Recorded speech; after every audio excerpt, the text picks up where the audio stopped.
Welcome back to the Peanuts Gallery. My name is Patricia Patz. I was the voice of Peppermint Patty for the Peanuts cartoons. My co-host Carrie is here with me. Hi, Carrie. Hello. And our special guest for today is Robert Pope. Robert has been an artist for more than 30 years, and he has drawn some of our absolute favorite cartoon characters: Space Ghost, which I remember from my childhood, Batman, Johnny Bravo, Powerpuff Girls, tons of Looney Tunes, Scooby-Doo, and of course, Carrie and my favorite, the Peanuts. Welcome, Robert. Thank you very much. Thank you for having me. I'm so excited to have you here. We've gotten a chance to talk a few times, sort of online back and forth, but we've never actually met in person. So it's nice to see you here. Wonderful to see you both here too. Yeah, it's interesting the way everyone seems to sort of circle around orbit-wise. Then you get a little closer and a little further away, and mostly just connect to things like comic conventions and stuff like that, and professional circumstances. Exactly. Well, let's get started. So how did you initially become involved in Peanuts? Just like everybody else, when you're working in comic books or animation or whatever, you're always kind of thinking about your next job ahead. And at the time I was working on Looney Tunes predominantly and Scooby-Doo. And of course, when you're working in that situation, you can have an editor who thinks you're the greatest artist who ever lived, but then that editor decides where they don't want to move to LA, where the company's going. They're going to stay in New York. And so you get assigned a new editor who doesn't even know who you are, and they've got their own stable of artists that they prefer. So the work always kind of behaves like a roller coaster. It's up and down and up and down. And so I was at a certain point where I was going through a little dry spell with DC, and the animation was a little slow. And I saw that Boom, or Kaboom Comics, had just acquired the license at the time with a lot of fanfare for the Peanuts comic strip characters. And they were going to be reprinting a mix. They were going to print a mix of Sparky originals. They were going to reprint they were going to put new material together that was being written by a lot of people that were very close and affiliated with Charles M. Schulz Creative Associates, people that were trusted by the family in the studio to carry on a lot of the strips of a lot of those stories. Of course, were based on the comic strips. They were extrapolated. It was, some of them were built from the ground up, and some of them were based on pre-existing material. It wasn't like the Dell comics that Sparky had done in the 60s, where he had two assistants, Dale Hale and Jim Sasseville, who were largely responsible for kind of cooking up the comic book stories. In that case, Sparky's only real involvement was he would go back and often draw the heads to make sure that the heads were on model. So if you go back and look at those Dell comics, they're very, very strange. They have some very grounded stories, and then there'll be really kooky stories like Charlie Brown getting locked in an F-16 fighter and an autopilot being engaged and him taking off and flying around in this, Top Gun jet. So the stories are all over the map. Anyway, so I sent some samples to the editors at this comic book company, and didn't hear anything. And I thought, well, okay, that's good enough. You know what not hearing anything means.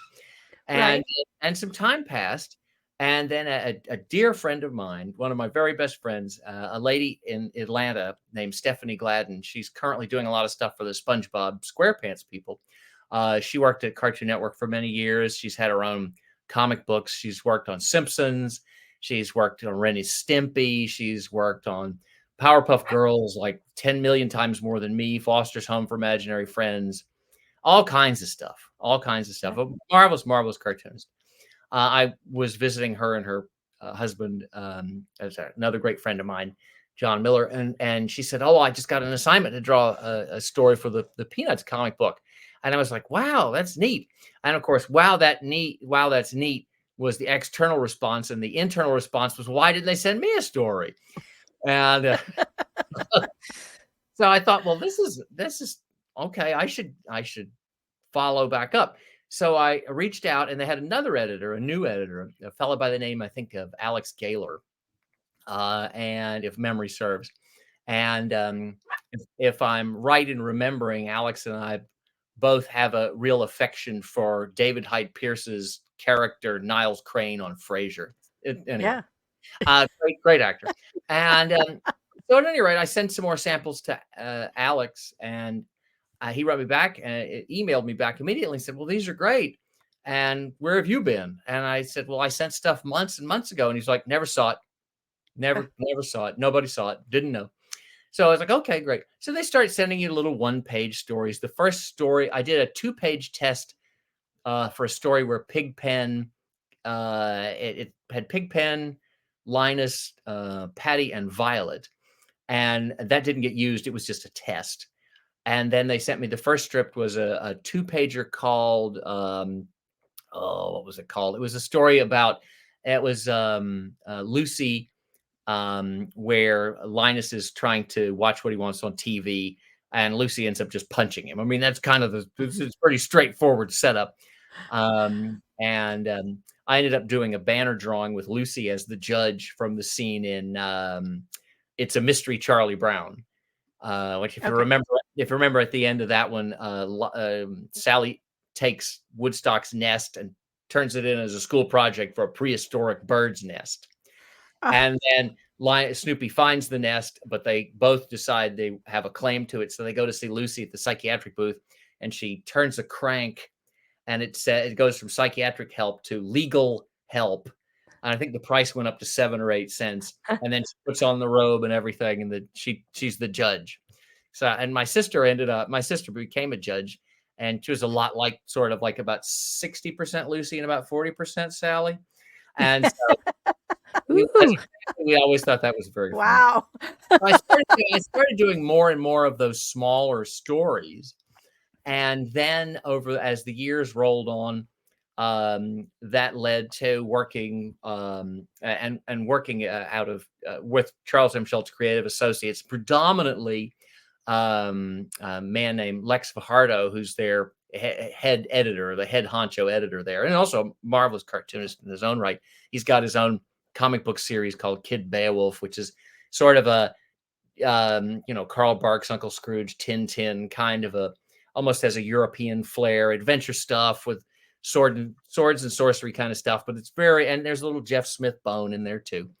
But at any rate, I sort of went off a little bit from the comics, and then started doing Simon and Schuster ready to read series books with the Peanuts characters. And those were predominantly adaptations of strips that were modified for the purpose of making it something that was a teaching tool for a 1st or 2nd grade student to learn. Gotcha. So a lot of the books, for instance, there was one called Linus Gets Glasses, which is based on the strips from the 60s where Linus gets nearsightedness and has to go get glasses, which I always thought was interesting, because when I drew the book, I immediately realized why Sparky eventually stopped drawing those glasses on Linus, because they're a real pain to draw. So it wasn't like Linus's eyes got better. It was just Sparky just decided, I've had enough of this. We're just going back to no glasses Linus. And I think he finally found a much more interesting graphic with Marcy's eyes, with the, you can't see your pupils kind of deal. Right. Because the minute that you try to put the nose in, put the glasses on, those little Harry Potter glasses Linus had, and then put the pupils in, it's hard. It's a balancing act to center them. So it was a graphic challenge. But at any rate, we did those. We did a book called Nice to Meet You, Franklin, that was sort of an extrapolation or a retelling of all the strips where Charlie Brown and Sally meet Franklin at the beach, and then he comes to the neighborhood, and of course bumps into Linus, who tells him all about the Great Pumpkin and kind of scares him off. It's like, what's going on in this crazy neighborhood? Did a lot of that stuff. Then we started doing graphic novels, 80, 90-page long adaptations of Race for Your Life, Charlie Brown. There was an original story called Snoopy, Beagle of Mars, which was mostly a Snoopy and Spike kind of story, where Snoopy fantasizes that he's landed on Mars, but of course he's just in Needles out in the desert. And then the most recent one we did was Scotland Bound Charlie Brown, which was based on an unpublished special. Not unpublished, just unproduced special. Storyboards been put together by the Melendez studio. And it was all based on a trip to Scotland that Sparky and his wife Jeannie had taken, and they'd taken a bunch of slides. It just sat in a drawer for years, and the powers that be Jason Cooper, the writer, he's the senior writer at Creative Associates, and my editor Lex. They both were like, "This would make a great comic book. Why don't we make a big graphic novel out of it?" Yeah. And of course, the interesting thing about that is that you suddenly realize you're staging everything with these itty bitty characters. But if you want people to see the vistas, the buildings, so I did a lot of research in Scotland and Edinburgh and all this. So you have Yeah. these problems where you have these panoramic shots where the characters are the size of a pin. If you want to show the cityscapes or big monuments or things like that, that weren't really problematic when they were doing the movies like Bon Voyage, Charlie Brown, and Don't Come Yeah. Back, or things like that. So that was a long answer, but it really just kind of mushroomed along, and Yeah. it's been continuing up to this day. The As far as new material and things, it again, just like every other job, it kind of ebbs and flows. But I've Yeah. always got my fingers crossed that someone's going to shoot me an email and need a new drawing of Snoopy doing this or Pigpen doing that, and Yeah. uh, and that's when I get really excited. That's the most fun because I'm such a I think, we wouldn't be talking about this if we didn't have an emotional connection with the characters beyond the professional aspect. Exactly. Mm-hmm. Exactly. Yeah. So, did you get to work with Sparky at all? No, unfortunately, I did not. When Okay. Sparky passed away, I was still very much a full-time animation director.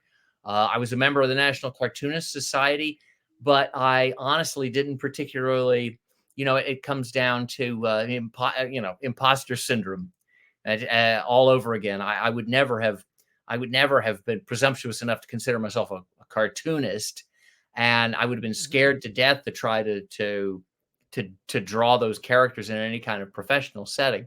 I always Yeah. kind of fantasized about working for Melendez, but that would have required, a trip out to California, and I was East Coast bound working on the animation out here. So no, I Yeah. never got to. Although I have to say that, yeah, and I haven't done it this year, but pretty much every year since I've started working on these books, I've made a trip out to Santa Rosa. Yeah. I've spent some time hunkering down in meetings with my friends at Creative Associates, my great friends at the museum, and while I've gone into the education center and done some teaching classes with a big whiteboard with kids and stuff, and some signings at the museum and things like that. And I've gotten to spend time with Jeannie Schulz on a number of occasions, and she's so Oh, generous with her time and so yeah. friendly, just wonderful. And Jessica Ruskin, the museum's educational director, is a great friend of mine. But Oh, Jeannie has told me all kinds of wonderful stories about Sparky that are very funny. Mm-hmm. We kind of commiserated, and yeah. we've done Q&A sessions in the museum has a theater where they Yeah. run specials, of course. And whenever I'm there, if we're there to launch a new book or something, we'll have a big Q&A session and do some drawings in the theater. So it's very surreal. It can't help but feel a little bit like it sort of feels like you've taken the wrong pill and you're still in the Matrix, or for lack of a better term, I have an old friend of mine, Clay Croker, who passed away 7 or so years ago, was the voice of Zorak and Moltar on Space Ghost Coast to Coast, Wow. Oh, animation director and leading visual guy on that show, a big HB expert. He used to also used to make a joke about, I know I'm in a coma, but when something would happen that was just too bizarre, he referenced that from a convention he was at one time, and he was on a panel for voiceover artists, and he was sitting next to Jonathan Harris, the guy who was Dr. Smith on Lost in Space, and oh, having this Wow. conversation. And so he was like, I can't be awake. I must be in a hospital bed somewhere, right? So yes, unfortunately, I never did get to meet him. But as I always say, as Sparky always said, if you read my strip, you know me. So Mm. right. I always feel like I know him. And I've spent Yeah. a lot of time around people who did know him and worked with him on a daily basis and were social with him, and I take comfort in that. But yeah, that's Yeah. if we're going to if I'm going to tread around in regret, that's probably the biggest one. Mm. Robert, Mhm. we all agree that the Peanuts comic strip is so iconic. It's kind of, it shows different parts of personality and things like that. I mean, the themes are universal, and I believe that's why we love it. Mhm. Speaking as an animator and purely from an animator's perspective, what about the Peanuts comic strip makes it so iconic? Because for an artist who said many times that he didn't think that the animated medium was in any way, shape, or form superior to the comic strip medium, Sparky is an intuitively gifted animator in the strip.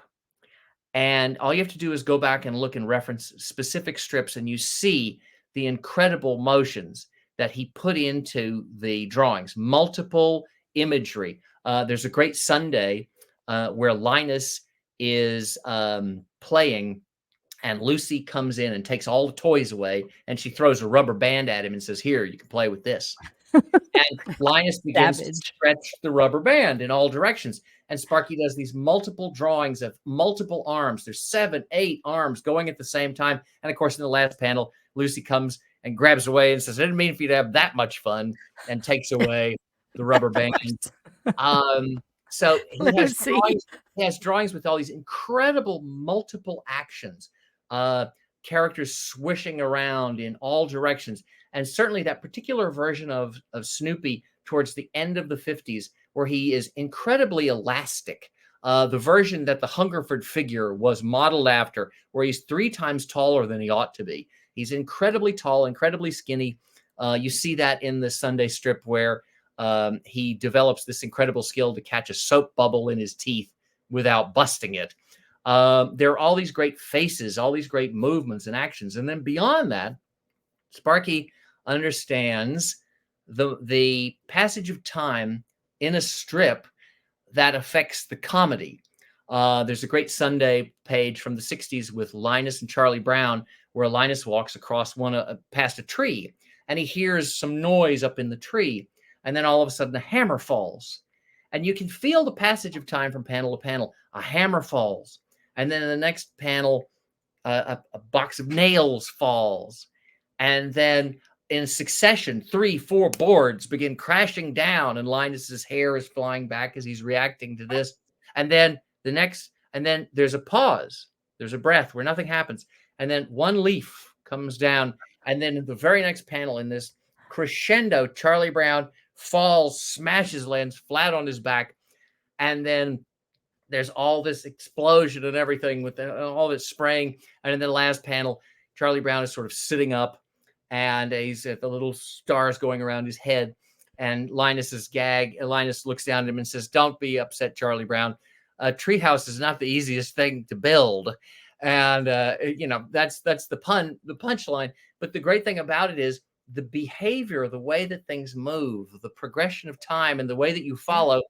And just like Scott McCloud talked about in Understanding Comics, the way that the mind fills in the blanks in between every one of those panels. It's the fill-in moments that he guides you to. And just as in the same way that oftentimes he guides you into a situation without having to bother to draw the buildup, because you don't need it. You don't have there's no reason to worry about what happened before that. You're just at the moment that he thinks that he intuitively believes delivers the funniest bit. And that's, animation is all about understanding timing and understanding how things behave. Chuck Jones said, animation is not the illusion of life, it is life. And all those guys really understood how timing affects comedy. And he did too. And whether it affects comedy or whether it affects tragedy, sadness and things like that. The strips where Linus is waiting for the great pumpkin and the neuroses kind of builds over the panels, or situations where, Peppermint Patty, or whether it's even the timing over a series of days where a storyline builds. There was a great series of strips in the 70s where Peppermint Patty, in one of her very worst moves, decides to get Snoopy to type a very important report she has to turn into school. And of course, Snoopy hems and haws about it. And as she takes it away, Snoopy's thought balloon says, "I wonder if she'll appreciate the improvements I made to her report." And days pass, and it's getting worse and worse. And Peppermint Patty, of course, doesn't even bother to look at it.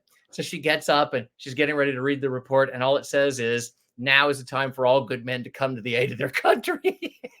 Where she gets a 0 or an F or whatever, and she freaks out. But the way that he figured out how to build that over X number of days, well, it's not even a strip. It's just a series of strips that last for a week or weeks. Like of course, the series of strips that led to She's a Good Skate. That was probably his longest continuous sequence of, I think it was about 6 weeks worth of strips. Some of the best Marcy and Pepper and Patty interplay ever in that series of strips, because it just goes from her having Snoopy as the coach to learn how to skate to ignoring the fact that Marcy doesn't know how to sew, even though she said it a million times, to getting a dress like a parachute with a cutout at the top of her head. It all builds to this insane crescendo where she shows up at the skating competition only to realize that it's a roller skating competition, and it's not even an ice skating competition. I'd forgotten about that part for the strip. It's the part at the end in the strip. And if you remember, she tells Marcy, "Boy, that owner was fussy about his hardwood floors."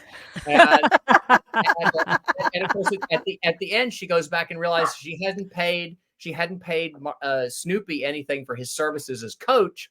And if you remember, in the middle of all that, there was another subplot where she goes to get her hair professionally done and goes to Charlie Brown's father's barbershop, and he thinks she's a boy. So she gets a buzz cut and has to wear a giant wig. So she gives Snoopy the wig as payment at the end.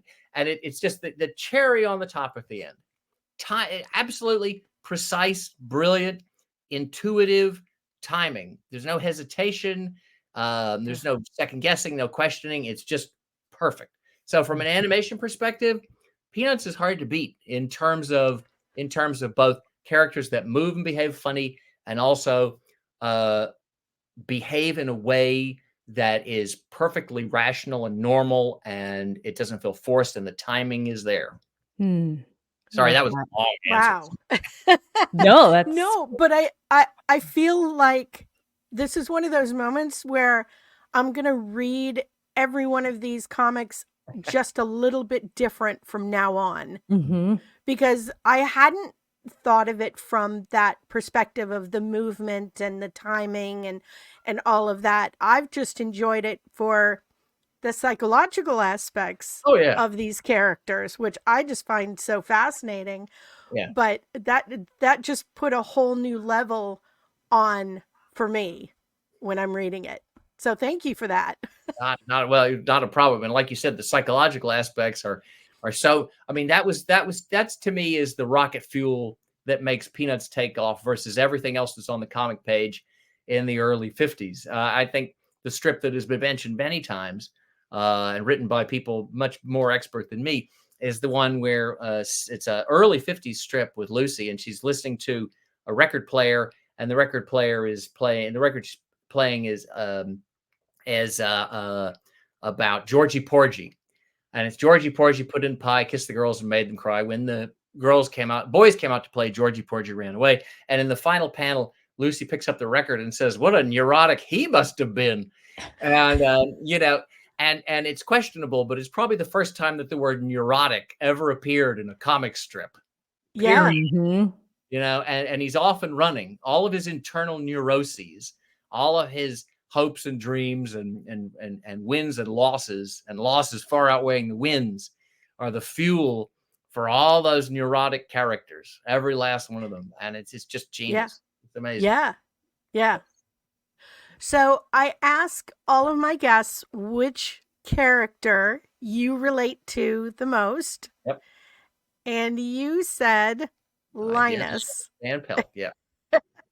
So what aspects of Linus's character do you relate to the most? I liked Linus when I was a little boy, partially because my hair wouldn't sit still. I don't have as much hair as I had then. It's not an issue anymore. Now I have forehead problems. But back then I had a lot. It was just sort of a wavy mess of hair. I appreciated Linus, and I gravitated towards Linus because, like only a few characters in the strip, managed to have a very, very incredibly delicate balancing act between kind of a magical quality and a really grounded humanistic quality. Sparky said often that Linus was the most gentle character and probably the most intellectual character. And I wouldn't consider myself intellectual at all, but I always gravitated towards his I personality. would. He is he's a loyal character. He's probably Charlie Brown's only singular friend for the entirety of the strip. He's extremely patient. My sister was younger than me, but our roles were reversed. So she was very Lucy and I was very Linus, even though she was considerably younger than me. So I felt for that particularly. I thought Linus was an extremely funny character in the way that he is, in the way that he does things that can get out of hand, like whether he gets obsessed about the Great Pumpkin or whether he decides that he's gonna for a week just be as fanatical as he possibly can, or the confusion that he gets where he starts talking about queen snakes or he's espousing about stuff that he's not entirely certain what's going on. Like Sparky always said, the interesting thing is people don't realize that, you know, children don't often always know exactly what's going on. And there's a lot of that confusion in Linus. I thought those were very appealing. He's a literary character. He reads, you know, he does a book report on Ethan Frome. He's kind, you know, and he's not necessarily athletic. He goes along for the ride, but he's not the motivator for things like the baseball game or stuff like that. But he's happy to be there, and he participates. And you've got all those things that are in many respects very, very normal, rational kid kind of stuff. And then you take that one left turn and the character gets really magical. There are things that Linus can do that other characters just can't do. He almost has, there are just little tweaks, these little magical moments with his characters that you would never see with characters that are more reactive. You know, you go back to some of the other bit players like the original Patty or Shermie, or characters like Roy in Peppermint Patty's Neighborhood, or even Frida. You know, their purpose is almost to they're not catalysts. There are only a few characters in the strip that are real catalysts. Snoopy is, Peppermint Patty is one, Charlie Brown is one. But even amongst them, only Snoopy is really that kind of pixie character. There's something that's about the things that he does that are magical or only work in this kind of setting. You know, from an animation perspective, we would look at it and say, well, is this something you can shoot in live action? When the first season of The Simpsons came out, my animator friends and people that enjoyed cartooning, we loved that first season. But one of the things that was very interesting was you could go back and watch pretty much every episode of the first season and go, well, that could be shot in live action without any special effects or anything. You really could. It's only when you get into the later seasons that things get fanciful and fantastic and the characters start behaving in ways that are physically impossible. And you have these mental flights of fancy and things like that. And that opens a whole different door. Some comic strips never open that door. You know, obviously Lynn Johnston's great, For Better or For Worse, is an incredible body of work and a great strip, and obviously one of Sparky's favorite strips, and she was one of his favorite people. But Lynn never succumbed to the temptation to figure, you never knew what Farley was talking about. The dog didn't have an inner monologue. It was a dog. Farley's a dog. The characters are regular old children. Yes, they go to school, but on the other hand, there's no kite-eating tree. There's no worry about gully cats. There's no, you know, there are these other aspects that some strips don't necessarily go into. But Peanuts goes into it, and goes into it deep with Linus through so many opportunities. And I think that balance between the two things is to me extremely, extremely alluring and charming. And it allows Linus to do things that the other characters couldn't do. He can deliver a very, you know, passionate monologue. He can read from the Gospel of St. Luke at the apex moment of Charlie Brown Christmas, and then he can also, have things happen as neurotic as dealing with this great pumpkin, this entire thing that he's created that he can't back out of. It's sort of like it's the same thing in You're Not Elected, Charlie Brown. Balances both versions of Linus. You've got the version of Linus who, goes into wanting to run for student body president for particularly good reasons, and then becomes kind of consumed by the idea that he's going to have all this power, and begins to give these gloriously goofy, almost propagandist speeches about, in my administration, children will be children and adults will be adults. And he's going to demand raises for the teachers.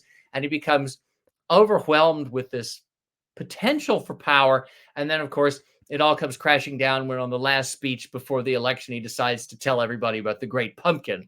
And they laugh him out of the auditorium. He's blown the election. That kind of balance in the character, and also too, Linus is an interesting character in that, like a real person, he has moments of grounding and he has moments of pomposity, and he can be a very pompous character. As a matter of fact, my old editor, Alex Gaylor at Boom, when they still had the license for the Peanuts comic books, we were emailing back and forth about a specific story. And I said, you realize, of course, that adult Linus is really Niles Crane from Frasier. You know that, right? And he was like, I can see that. That works, That kind of works. Nice. Because you can see that character being neurotic enough to need a security blanket. Right? You really can. As a matter of fact, Niles' handkerchief, the one that he uses to wipe the tables and chairs down, that probably is a security blanket. You're right down to it. I want to know so badly, what are your great pumpkin in your life and your blanket? My great pumpkin. Yeah. You know what? I probably don't have a great pumpkin. I probably don't have a great pumpkin. I always appreciated the concept that he was getting a little too far ahead of himself. Sparky always said that the impetus was, what if you have a child who just starts confusing his dates up and gets one holiday ahead of himself? And that must have been, imagine what that had been like to pick up the paper in the early 60s and read that very first strip where Linus walks past, I think it's Charlie Brown and Lucy, and starts talking about, oh, what a joyous, happy time it is. Everyone's filled with such cheer and goodwill. The great pumpkin is coming. You're reading that for the first time in a newspaper, and you're like, what in the heck is this? It's so surreal and so out of left field that it just must have been revelatory. It really is like, the lightning being given to man from Mount Olympus.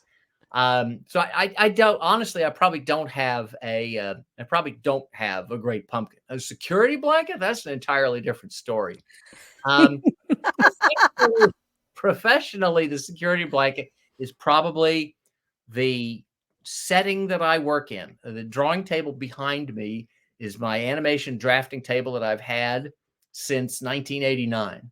Wow. I honestly have sat down at that table more or less almost every day. Rarely will I walk past this room and not sit down and do something. I try not to do too much on the weekends. Years ago, I was trying to go for that Johnny Carson concept where I wouldn't work on Mondays. And, every once in a while you get lucky, but there's unfortunately this business, there's no Jay Leno or David Letterman to come in and guest host for me. So I can't get anyone to sit in here and work. And my children are far too clever. They won't run in here and help me line boards or ink or anything. They run away. Very intelligent. So lazy. Very lazy. Right? But I do think that in terms of security blankets, that's probably the most obvious, the most overt one. Simply is all the things that go into the business of sitting down and being creative.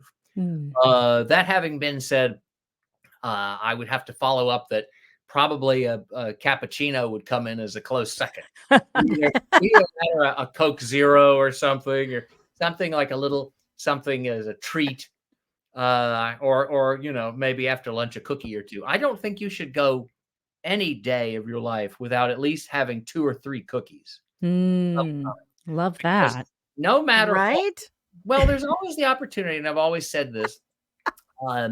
I try to use public transportation as often as I can in Atlanta, and I always say to myself, well, in the event that I step out and the bus was to run over me, I would, as life slipped away, it would be very bad to think I'm glad I had a salad for lunch. Bad idea, wouldn't want anything sensible. Yes. So I would have to say that I probably have more security blankets than this particular forum allows. But we'll stick with the drawing table. That's the most professional answer I can give you. Thank you for humoring me with that question. Fine question. Do you have some favorite strips? I'm not answering that.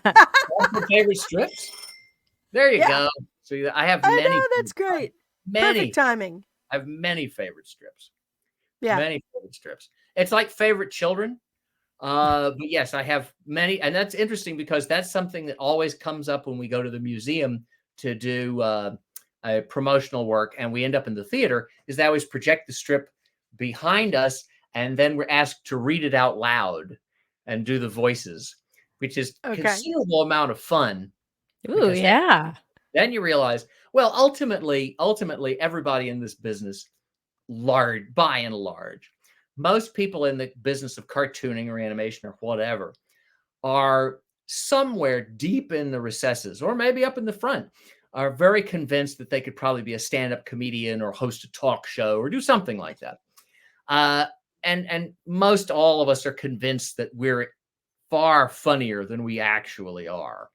I always say, are you familiar with a comedian? She was very prevalent in the 90s, a lady named Janine Garofalo. Remember her? Mm-hmm. Yeah. Yep. Big in the 90s. She had a stand-up line that I think is very compelling. She used to say this about comedians, but I think it's also true of cartoonists.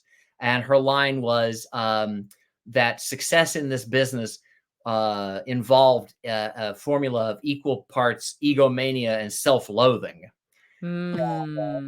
I think that's true of almost any cartoonist, the neuroses involved. To get back to your question, I'm steering the boat. I'm steering the boat away from the rocks. I really am. Yes, I have many favorite Peanut strips. Wait, do we have some that we can show and then you can read them? I would be perfectly happy to do that. Which one would you like me to put up? I don't know if we're talking about the list of things that I sent. Yeah. I'd have to confess that one of my favorites is probably the butterfly. Did you get the butterfly? Let me see. Where is that one? You gave me quite a few. So I did give you quite a few. And I can bring up the butterfly. I may not read it verbatim, but I'll tell you what. The butterfly is a strip where Linus is not necessarily the centerpiece of what's happening, but he's the motor that moves the strip along. The date on that one was 5/12/63. And if you can't find that one, I'm sure we got another one to work with. I don't want to. I'm adding it right now. I missed it when I loaded all the others. Here we go. This is an incredible strip. There you go. This is an incredible strip because Linus isn't really the centerpiece until you get to the third column. So it starts off with Lucy, obviously fatigued, trying to catch a butterfly for some sort of school project, and she's screaming, "Hold still!" Interesting, in panel 4, you see that very rare total rear view of Lucy, where her hair is in a very unusual shape. So she's bellowing, "Hold still, I say!" And then Linus says, "Is this a school project, Lucy?" "Of course it is, you blockhead. Why else would I be chasing a bunch of stupid butterflies?" And then it all goes quiet. And in 2 beautiful successive panels, Linus reaches left and right, and 2 butterflies light on his hands, very magically, very quietly. And he says, totally earnest, no sarcasm, no nothing. "Here, I think maybe your teacher will like these. Promise you'll let them go after you've studied them, will you? And then in the last panel, Lucy is taken her net and slammed it down over Linus's head. And he says, I just can't believe that Rachel Carson would ever let herself get so upset. And the best part, like I was saying about the timing, is we don't see what happens between the next to the last panel and the last panel. Our imaginations fill in the blank with Lucy's massive temper tantrum and her taking that thing and just whapping Linus over the head with it. But you've got those itty bitty little Linuses that are so cute. And he just walks up after all of this Sturm and Drang, all of Lucy's exasperation, and in the most gentle manner just raises his hands up and is kind of one with nature. And the butterflies just light on him. And his reward, of course, is he gets it, and and that's, to me, that plays on so many things. There's great slapstick. There's great poetry there.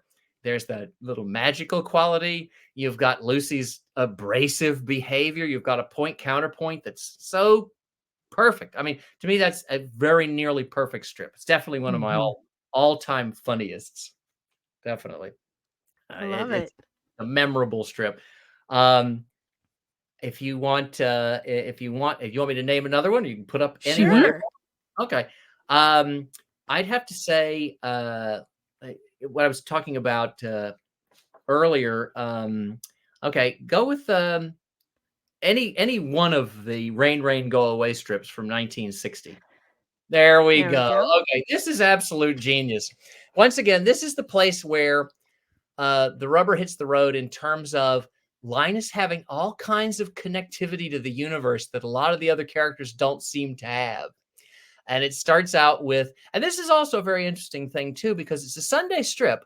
And of course, the idea for syndication was that the Sunday strip should never actually be a continuation of the dailies, because you weren't sure if particular cities picked up the Sunday as well as the dailies. So you didn't ever risk that. That's why the Sundays exist separate from the daily strips, because you might be Monday through Saturday in the St. Paul Pioneer Press, but maybe the St. Paul Pioneer Press doesn't have Peanuts on Sunday. Maybe they have Lil Abner or Gordo or Dennis the Menace or whatever. So you couldn't risk having the Sunday be an extension of the weeklies, the dailies. So what Marky did from time to time here was he had sequences that went from one Sunday to the next Sunday. This is very rare. He didn't do this often. And he did it with this gag here. And Linus is the centerpiece of it. And so, as you can see in the beginning, Charlie Brown is like, oh, no. And the rain starts to come down. And Charlie Brown says, rats. Every time you want to do something, it rains. And then Linus just looks up and in the most casual manner screams at the top of his lungs or sings, rain, rain, go away, come again some other day. And the rain immediately stops. I mean, it doesn't taper off. It just stops. It's like Thor raising his hammer. It just stops. And suddenly the enormity of what happens hits him. He runs into the house full speed, slams the door, and runs to Lucy. Hide me. And if that's so cute, where that ended, that would be enough. It's funny, but it doesn't. The next Sunday, here we are back out in the rain. And Lucy says, all right, tell me what happened before Mom sees us out here in the rain. Well, it's really kind of simple. All I did was stand out here like this. And then I said, rain, rain, go away, come again some other day. And then boom, and look at Lucy's response. You're like, what is this? Frightening, isn't it? Good grief. I don't know whether I should call a doctor or a booking agent. You think I'm a demon? Do you think maybe they'll stone me? I don't want to be stoned. Take it easy, take it easy. We don't know for sure yet that it was your doing. It's only happened twice. If you can do it once more, then we'll know for sure. We'll just have to wait now for it to start raining again. And then there's a pause, and then Linus says, I wonder if it can be patented, So then another whole Sunday passes. And we're waiting with them. We're waiting. Patient Peanuts reader waits for the next Sunday. And no time has passed. They're still standing out there. I wish it would rain so we could get this over with. I'm still afraid people will think I'm some sort of a demon. I'd hate that. Don't even think about it. Maybe they'll find some very practical use for you. And you'll leave it to Lucy to figure out how to monetize this, Right? as some kind of an irrigation thing. And Charlie Brown casually walks over. What in the world are you two standing here for? This is a scientific experiment, Charlie Brown. We think maybe Linus is a rain stopper. So we're waiting for it to start raining again to find out once and for all. Uh-oh, I felt a drop. It's starting to rain. This is it. This is the big scientific moment. Give it all you've got, Linus. Make it stop raining. Now, Linus begins to choke, of course, because the pressure's on. And, of course, one of the things that Sparky liked to draw more than anything was rain. It was an exercise with his pen strokes. He loved drawing rain. He loved working on the control of the rain, the density of the rain, the closeness of the strokes. Hurry up. Say the words. Make it stop raining. Hurry up. Say it. Say it. Say it.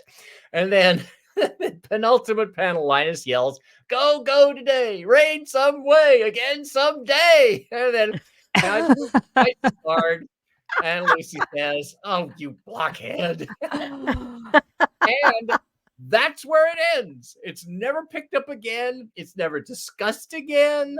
We never hear about Linus's magical weather powers anymore. And the conclusion is Linus is a boob and he couldn't get the rhyme right. And Lucy storms off and it obviously rains and rains and rains. I love moments like that where Sparky drags you along and is so confident. They'll be back next week. Don't worry about it. But also the drawings, the strips themselves behave in a standalone fashion. Let's say you saw the first one and it's at the end, it's funny. He runs in, he thinks he's, got some terrible power. But if you follow along, and he only did that several times. One was another sequence where Snoopy is challenging Linus, Charlie Brown, and Lucy on different weeks to boxing matches. And Snoopy is wearing one boxing glove on his face.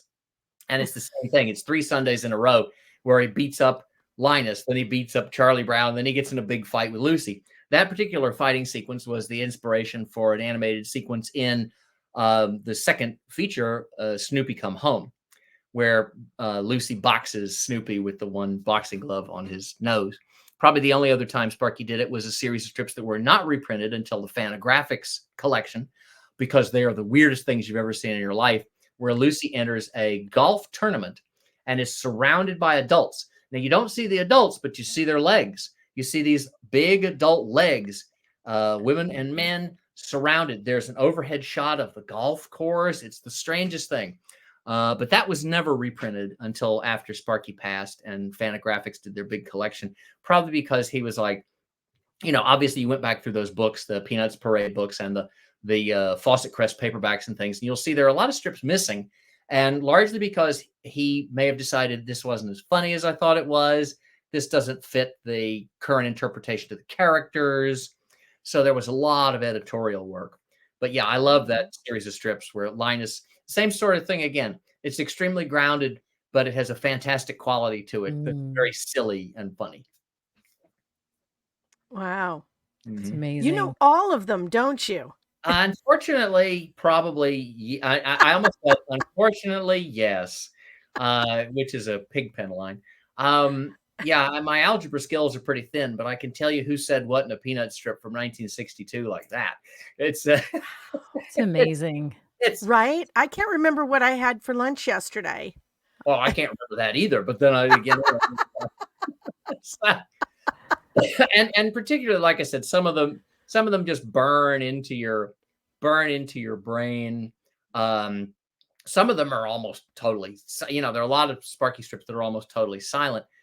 One of my other favorites too. This would have been from 1956 or 58. No, it's 58.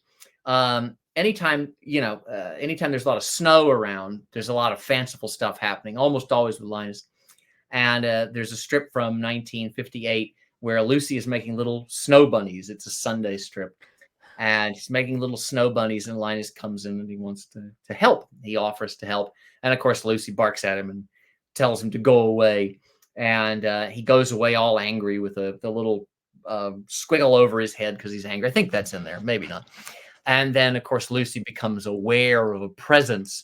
And when she turns in the last panel, Sparky goes wide, and Linus has constructed this enormous snow Tyrannosaurus Rex that's looming over the snow bunnies. There you go. Oh, there we There go. you go. Don't bother me anymore. Do you hear me? And what I love about that strip is, of course, the implausibility of Linus being able to cook up something that big. So there's a real great fanciful nature to it. And also it plays so well with the snow bunnies and everything. And like we were saying about animation, look at that last panel. Look at the implication. Look at Lucy's implied motion, the cartoon she's doing. It's reserved, but the expression is perfect. The surprise at what she's seeing. Also, look at the great drawing, the way that even though the T-Rex is made out of snow, Sparky has hollowed out that little area for the eye, so it has kind of a sinister quality to it. And Linus is not, there's no glee in his face. He's not smiling. He's not gloating. He's just workmanlike, building that thing to loom over those miserable bunnies. And he's got a frown on his face, and he's just going at it. He's going to town with the snow. It's just everything about it is just pitch perfect. Even the little snow bunnies themselves are just wonderful drawings. And I treasure those particularly because, obviously spending a lot of time in the Southeast, you're not seeing a lot of snow. And even after Sparky moved to California, first to Sebastopol and then, Santa Rosa rather, even though he was where he was, the snow came with him in his mind. It was always a Minnesota winter. It was always a St. Paul winter. And I find that very charming. So I love that strip. Just glorious. It's adorable. It's amazing. Yeah. It is. It also manages to be very cute and very macabre all at the same time. Right. And I think that's an incredible balance that very few players can ever put together, whatever medium it is. I think, if you want to look for a more modern interpretation or someone who was just as deft, you'd have to go to somebody like a Jim Henson. The Muppets managed to be very, very cute, but they also can be very macabre. Jim always said, I think Jim Henson's quote was, whenever we get to a point where it's getting too sentimental or the characters are getting too lovey-dovey, then we make sure someone blows somebody up with a stick of dynamite. That counterbalance is just extraordinary. Yeah. But yeah, love that strip. Great fun. Great fun. And I think there's another one in the snow where where Charlie Brown is building a snow fort. That's from 1958. There you go. This also, of course, plays less about Linus and more about Charlie Brown and how he's sort of perpetually one-upped by all the other characters. And, Charlie Brown says, this looks like a good spot. You build your snow fort over there, Linus, and I'll build mine here. Let me know when you're ready, and we'll have a big battle. An impregnable fortress of snow. The poor little kid will be sick with jealousy when he sees what I've built. He's got his little flag. He's got his snowballs. Basically built a mound. And he walks over, and I'm not ready. Not only has Linus built an entire castle, there's a wooden door with a latch and all this insane, fanciful stuff. And of course, the real reaction is Charlie Brown's crushed expression. But Linus is the driver, the motivator of the entire gag.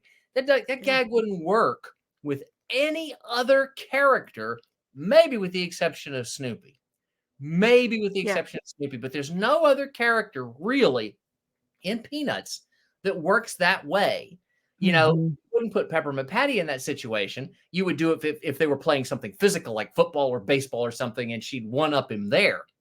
Yeah. You wouldn't put Lucy in a situation like that because that just runs contrary to her character. But it fits Linus, and it fits him perfectly. And he's the only one that fits. He's the only one that makes that punchline function because you don't question his ability to do something that's that magical or bizarre.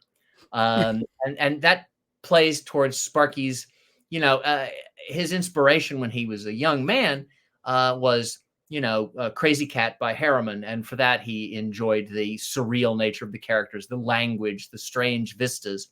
And from Seeger's Thimble Theater and Popeye, he got the idea that you needed a big cast with multiple players.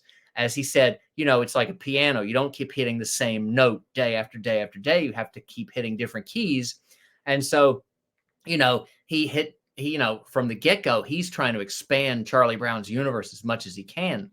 And so you get Lucy, and then you get Linus, and you get Schroeder. And then he has that marvelous burst of creativity in the later side of the 60s, where suddenly you've got Roy, who Charlie Brown meets. And it's so calculated, but so organic. Charlie Brown goes to camp and makes this new friend, Roy. And then the next summer, Linus goes to camp and he meets Roy. Well, and then Roy comes back, and Roy's your gateway to Peppermint Patty, because Roy is Peppermint Patty's friend. Well, they're a different neighborhood. And then all of a sudden you've introduced this whole new set of characters. And from Peppermint Patty, you get Franklin, and you get Marcy, and you get some other characters, one-off characters that never show back up, like Thibault, the bully on Peppermint Patty's baseball team, who Marcy beats the daylights out of because he's a male. Yes. Big, marvelous stuff. Yeah, that great strip where at the end, Marcy goes back to him and says, "Listen, you cement-headed male chauvinist dummy, I'm going to talk and you're going to listen. And if you say one word, I'm going to bust you in the chops." And he says, "Oh," and Marcy says, "That was one word," and hits him, knocks him down. Yeah, Marcy.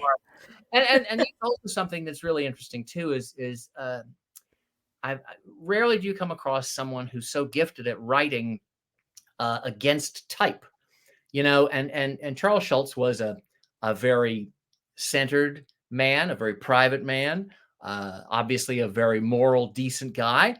You certainly look at the pictures of him in the 60s with his crew cut and his glasses, and you think, well, that's a pretty square dude, but he writes these incredibly liberated, alive female characters. He is an incredibly complicated character. Peppermint Patty, even more so. He mentioned on many occasions that Peppermint Patty was probably the other character that could carry a strip all by herself if left to her own devices. And then her relationship with Marcy and stuff like that. We've got great strips from the 70s where Lucy and Peppermint Patty decide that they're going to go get their ears pierced and wear beautiful earrings. And Marcy is the devil's advocate and keeps telling them they're all going to end up getting needing a tetanus shot or penicillin or something because they're going to get infections. And there's all this great exchange with Peppermint Patty and Lucy where Peppermint Patty says that she hasn't got, I don't have any questions about my femininity, Lucille, because she calls her Lucille, of course. And Lucy says, "I never said you did, Patty." And they come up with this idea where they're going to go in one ear at a time, back and forth until they've gotten all four ears pierced. And Peppermint Patty goes in first to show that she's tough. And from the waiting room, Lucy hears a scream and she runs away, leaves Peppermint Patty with one pierced ear. And at the last sequence of the strips, Peppermint Patty turns to Marcy and says, "I don't know what we were thinking. Why do we even need pierced ears? We all have long hair." And then the final gag is Marcy says, "I had my ears pierced last year, sir." It's just his capacity and swinging back around to Linus is this very, very thoughtful, gentle character that I think, Sparky always said he wished he was more of an intellectual type, more of a writer. He was an incredible reader. Sparky was a voracious reader. His library is voluminous. I mean, his books and books. He was just, and of course, when in Santa Rosa, he often went to a bookstore and he could never go in and out without, loading up on more books. He was always reading and reading and reading. And I think some of those things get impressed on Linus as a character. The idea that you want to be more like that character, and then maybe some of the other characters are maybe a little bit too much of like what you really are. You kind of maybe want to dial back a little bit of that. So funny stuff. Wow. Funny stuff. Well, we are at the end of our time. I thank you so much for coming today. Thank you. This was so enlightening and fun. And honestly, like I really am going to read these things differently from now on. Like mind blowing, cool. No, I had a wonderful time, and I thank you both very much. And I'll leave you with one of my favorite Linus quotes, which Okay. is, remember, no problem is too big or too complicated that it can't be run away from. I'm going to keep that right here. It's a pretty lousy get out of jail free card, but it's a funny line. You know? Awesome. Thank you both very much. And please. Thanks, Robert. Thank you. I'd love to come back anytime and talk about any other character or what else. Peanuts is a many layered onion. Yes, it is. You just keep going. And, Yeah. And I will take you up on that, Robert. Anytime. You all have a wonderful And I hope to see you at a Comic-Con soon. Better believe it. I get out of the house sooner or later. Otherwise, my family would change the locks. You know? Thank you both. Thank you, Carrie. Thank you. We'll Thanks. see y'all next time on the Peanuts Gallery.